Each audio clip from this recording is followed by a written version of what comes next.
এইকেইদিন বাতৰি এটা ভাইৰেল হৈ আছে। সেই বাতৰিটো কি হয় জানিছেনে? সেইটো হৈছে মুখ্যমন্ত্ৰী গাদীৰ পৰা বোলে হিমন্ত বিশ্ব শৰ্মাক অতি সোনকালে অসমৰ পৰা আঁতৰাব। কোনে আঁতৰাব গম পাইছে নহয়?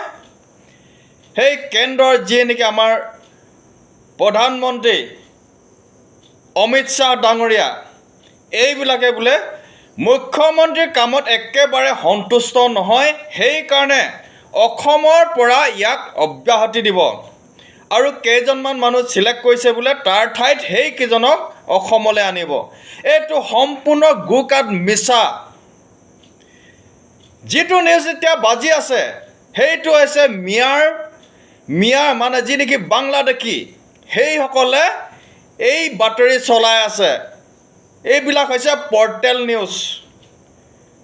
এইবিলাক কোনো বাতৰিৰ মানে সত্যতা নাই এইবিলাকৰ।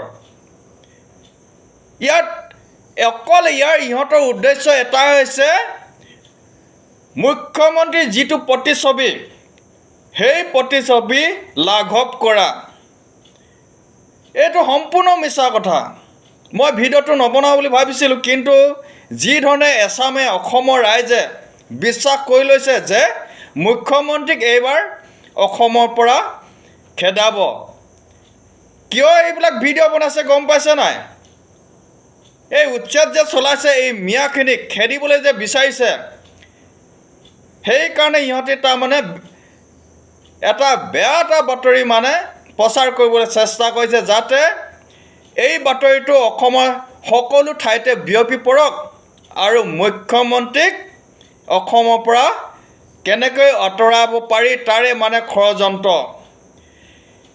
ইয়াতে উত্তৰ এটা ওলাই আছে কিন্তু দেই, এইসকলে যে বিতুষ্ট হৈ পৰিছে যে মুখ্যমন্ত্ৰীয়ে যে ভাল কাম কৰি আছে এইসকলৰ বিৰুদ্ধে। এই পৰ্টেল নিউজটোৰ পৰাই মানে গম পোৱা যায়। এই পৰ্টেল নিউজে যি এতিয়া চলি আছে, মুখ্যমন্ত্ৰীক বোলে অসমৰ পৰা আঁতৰাব। ইয়াত বিশ্বাস হৈছেনে আপোনালোকৰ? ইয়াত অলপো বিশ্বাসযোগ্যতা নাই। এইবিলাক নিউজ আপোনালোকে বিশ্বাস নকৰিব। মুখ্যমন্ত্ৰী ডাঙৰীয়াই প্ৰধানমন্ত্ৰী দৌৰত আছে। আপোনালোকে নিউজবিলাক চাব। অসমৰ মুখ্যমন্ত্ৰীয়ে প্ৰধানমন্ত্ৰী দৌৰত আছে। সেয়া আমাৰ অসমৰ কাৰণে গৌৰৱ। এনে এজন যে মুখ্যমন্ত্ৰী আমি পাইছোঁ, সেয়া আমাৰ অসমৰ কাৰণে গৌৰৱ। আৰু এই পৰ্টেল নিউজে যিটো বাতৰি এতিয়া চলাই আছে, সেই ভিডিঅ'টো চাওকচোন বন্ধুসকল।